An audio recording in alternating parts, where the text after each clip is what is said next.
What if you were born with 6 toes or fingers?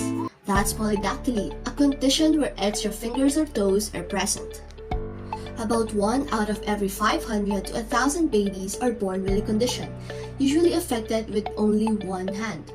Children from African descent are more likely to have an extra little finger, while children from Asian, American, and European descent are more likely to have an extra thumb.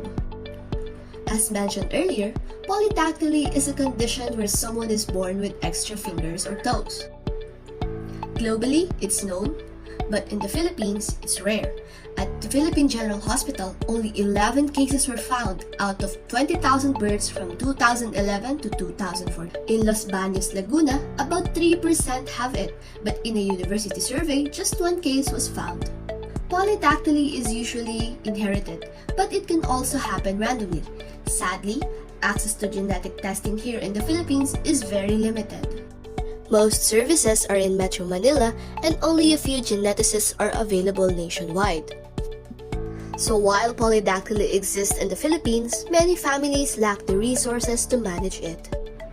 But let's go back to the very beginning, to how our fingers and toes normally form inside the womb. Around the 4th week of pregnancy, tiny limb buds start growing. First the arms, then the legs a few days later. By week 8, the basic structure of arms and legs are already in place. Each limb bud has a soft inner core called mesenchyme and a special outer edge called apical ectodermal ridge or AER. The AER keeps the inner cells growing and undifferentiated, like keeping clay soft so it can still be shaped. In the back part of the limb bud, another signal center forms. It's called the zone of polarizing activity or ZPA. It releases a molecule called sonic hedgehog or SHH to guide finger placement.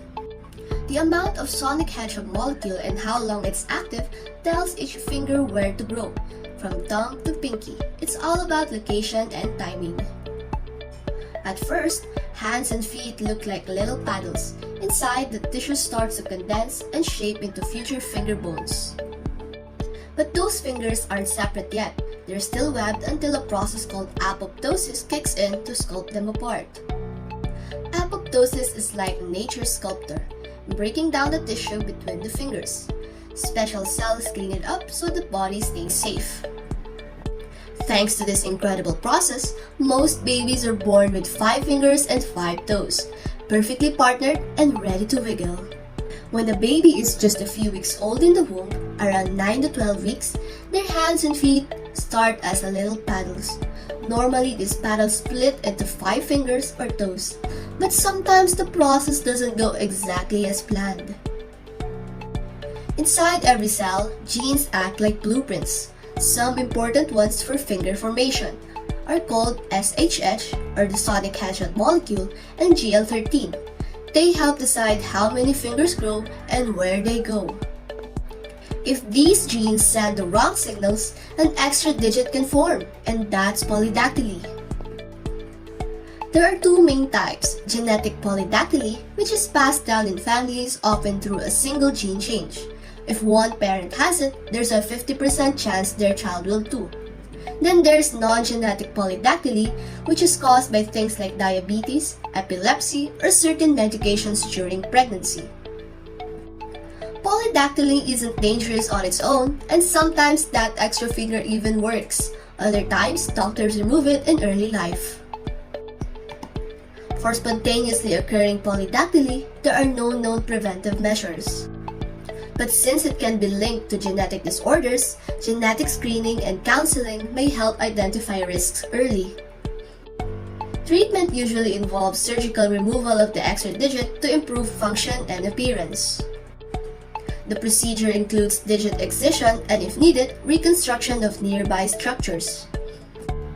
Surgery is often done around age of 1 to support normal walking and hand use. Studies show good outcomes whether surgery is done before or after the age of 5. Surgical approach varies. For post-axial types, the outer digit is removed, and for pre-axial, the inner digit is removed. With the right care, most kids grow up with fully functional, well-shaped hands or feet.